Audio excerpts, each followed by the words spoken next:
बार की बात है। 4 बौने अपने जादुई लोक में पृथ्वी के लोगों के बारे में बात कर रहे थे। टिंगू भाई, हमारे पास इतनी जादुई शक्तियाँ हैं, पर हम इनका उपयोग अपने जादुई लोक पर नहीं कर पाते। टिंगू भाई, इस जादुई लोक में सभी को जादू आता है, इसलिए हम जादू का उपयोग नहीं कर पाते। टिंगू सही कह रहा है, हमें कहीं और इन जादुई शक्तियों का उपयोग करना होगा। फिर तो एक ही जगह है जहाँ हम अपनी जादुई शक्तियों का चमत्कार दिखा सकते हैं, वो है पृथ्वी लोक। हाँ, मिंगू सही कह रहे हैं, धरती पर बहुत से ऐसे लोग हैं जिन्हें हमारी जरूरत होगी। क्यों ना हम धरती वासियों की सहायता करें। चारों बौने आपस में सलाह करके धरती के लोगों की मदद करने के लिए निकलते हैं। घूमते हुए उन्हें एक गरीब आदमी मिलता है। भाइयों, चलो रूप बदलकर हम उस जरूरतमंद की मदद करते हैं। ठीक है, हम सब में से एक उसको रोटी दे आता है। मैं देकर आता हूँ। चिंगू गरीब बेसहारा आदमी को रोटी दे आता है। गरीब आदमी खुशी खुशी अपने घर चला जाता है। अब मैं उस बूढ़ी माँ को एक झोपड़ी बना कर देता हूँ, शायद उसके पास रहने को जगह नहीं है। मिंगू बूढ़ी अम्मा को एक झोपड़ी बनाकर रहने ले जाता है। बुढ़िया झोपड़ी देखकर बहुत खुश होती है और मिंगू को दुआएं देती है। देखो, ये बेचारे जरूरतमंद धरती के वासी मदद करने वालों को कीमती दुआएं देते हैं। और देखो, हमारा जादू किसी के तो काम आया। चलो सब आगे चलते हैं। अरे, ये तो किसी के रोने की आवाज है। हाँ, ये आवाज तो इसी घर से आ रही है। चलो चलकर देखते हैं। सभी बौने उस घर के पास जाते हैं और देखते हैं कि घर के अंदर एक लड़की रो रही है। मैं इतना सारा काम अकेले कैसे करूं? पूरे घर की सफाई मैं आधे घंटे में कैसे कर पाऊंगी? मेरी मदद करो भगवान। चारों बौने उसको इस तरह से रोता हुआ देखकर बहुत दुखी होते हैं। चारों बौने दोबारा से अपना रूप बदलकर उस लड़की के पास जाते हैं। कौन हो तुम लोग और यहाँ किस लिए आए हो? हम सब जरूरतमंदों की मदद के लिए निकले हैं। हमने देखा कि तुम रो रही हो, इसलिए तुम्हारी परेशानी को दूर करने के लिए आए हैं। क्या नाम है तुम्हारा? मेरा नाम छवि है। मेरी परेशानी कोई दूर नहीं कर सकता। मेरी सौतेली माँ बस आती ही होंगी। अगर मैंने समय पर ये घर साफ नहीं किया तो वो मुझे बहुत मारेंगी। बस इतनी सी बात। ये तो हमारे बाएं हाथ का खेल है। तुम वहाँ कुर्सी पर बैठ जाओ और हमें देखती रहो। देखते ही देखते बौनों ने घर का सारा काम कर दिया। ये देखकर छवि बहुत हैरान हो जाती है। ये देखो छवि, हमने तुम्हारा काम चुटकियों में कर दिखाया। अब तुम्हें अपनी सौतेली माँ से डरने की कोई जरूरत नहीं है। आप सबने मेरी मदद की, उसका शुक्रिया। छवि, तुम्हें जब भी हमारी जरूरत हो, ये घंटी बजा देना। हम जहाँ भी होंगे तुम्हारी सहायता के लिए आ जाएंगे। बौने छवि की मदद करके वहाँ से चले गए। छवि की सौतेली माँ बिंदु जब वापस आती है। ये क्या, इसने तो सारा काम खत्म कर लिया और वो भी इतनी जल्दी। अब इसको सताने के लिए मुझे और भी काम बढ़ाने होंगे ताकि ये काम पूरा ना कर पाए। छवि, इधर आ, मैंने कपड़े धोने में डाले हैं। तुम्हारे पिताजी आज बाहर से वापस आ रहे हैं। जल्दी से कपड़े धोकर खाना भी बना ले। चल पारुल, दूध पी ले। मैं घंटी बजाती हूँ, बौने मेरी सहायता को आ जाएंगे। छवि घंटी बजाती है और बौने हाजिर हो जाते हैं।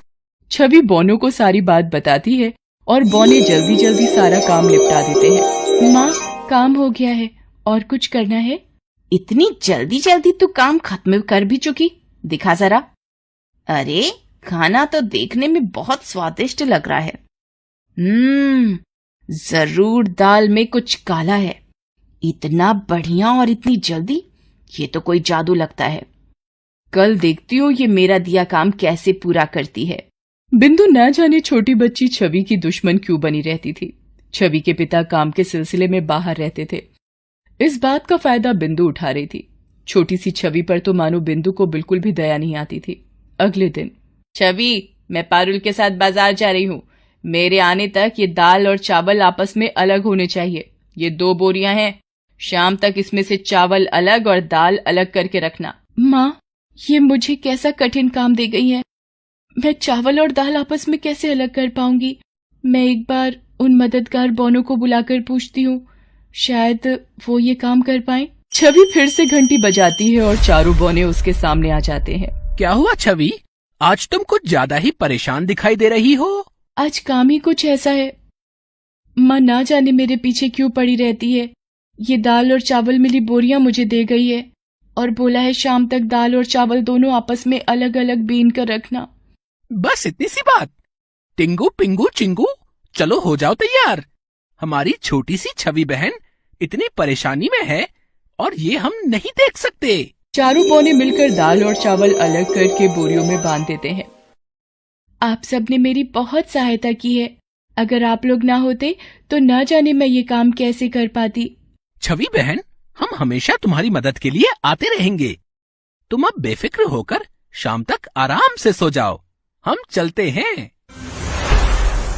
छवि के द्वारा चावल और दाल अलग अलग देखकर बिंदु को शक होता है और वो सोचती है कि जरूर कोई उसकी मदद कर रहा है, इसलिए वो चोरी से छुपकर उसे काम करते हुए देखती है। अच्छा, तो ये बात है। ये जादुई बौने इसकी सहायता करते हैं, तभी तो मैं सोचूं कि इतनी जल्दी जल्दी ये काम कैसे निपटाने लगी है।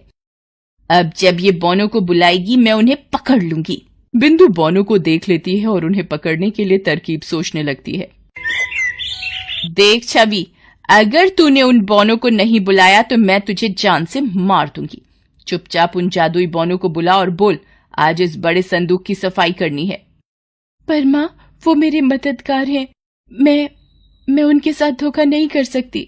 बुलाती है या घर से बाहर निकालूं तुझे? छवि रोते हुए घंटी बजाकर फिर से उन बौनों को बुलाती है, पर मिंगू आज साथ में नहीं होता। 3 बौने ही आते हैं। क्या हुआ छवि? आज फिर तुम्हारी सौतेली माँ ने कुछ कहा क्या? रोना बंद करो और हमें बताओ क्या हुआ है। वो आज माँ ने इस बड़े संदूक को साफ करने के लिए बोला है, पर आज आप रहने दो, मैं इस काम को खुद कर लूंगी। वो तो बस मैंने गलती से घंटी बजा दी थी। छवि बहाने से उन बौनों को संदूक में जाने के लिए मना करने लगी, पर वो तीनों संदूक में घुस जाते हैं और सफाई करना शुरू कर देते हैं। बिंदु झट से आकर संदूक बंद कर देती है और ताला लगा देती है। छवि, संदूक खोलो, हम तीनों अंदर बंद हो गए हैं। संदूक किसने बंद किया? माँ, संदूक को खोल दो। उन सब ने आपका क्या बिगाड़ा है? वो बेचारे तो मेरी सहायता कर रहे थे। माँ, मैं हाथ जोड़ती हूँ, मेरे दोस्तों को छोड़ दो। इसी घंटी की सहायता से तू इन्हें बुलाती थी ना? ऐसे ही बजाती थी ना तू? क्या हुआ छवि? मेरे तीनों साथी तो आ गए थे। आज मैं कहीं और गया था, किसी को मदद की जरूरत थी। तुमने भी घंटी बजाई, कोई जरूरी काम था। और मेरे साथी कहाँ हैं? और ये घंटी तुम्हारी सौतेली माँ के हाथ में क्या कर रही है? कोई हमें बाहर निकालो। मिंगू, हम अंदर हैं। संदूक से हमें बाहर निकालो। कोई हमें बाहर निकालो। मिंगू, हम अंदर हैं। संदूक से हमें बाहर निकालो। मिंगू सभी को बाहर निकालता है। बौने सारी बात मिंगू को बताते हैं और बिंदु से कहते, तुम्हें शर्म नहीं आती? एक छोटी बच्ची पर अत्याचार करती हो। बोलो, क्या सजा दे तुम्हें? यदि आज के बाद तुमने छवि को जरा सा भी दुख पहुंचाया तो तुम्हें बिल्ली का रूप दे देंगे, फिर उसी रूप में भटकना। नहीं नहीं, मुझे माफ कर दो, मैं छवि को तंग नहीं करूंगी। बोनू ने बिंदु की अक्ल ठिकाने लगा दी थी। अब उसने छवि को तंग करना बंद कर दिया। उसके बाद से अब जब भी छवि को जरूरत होती तो वो जादुई बौने उसके पास आ जाते थे।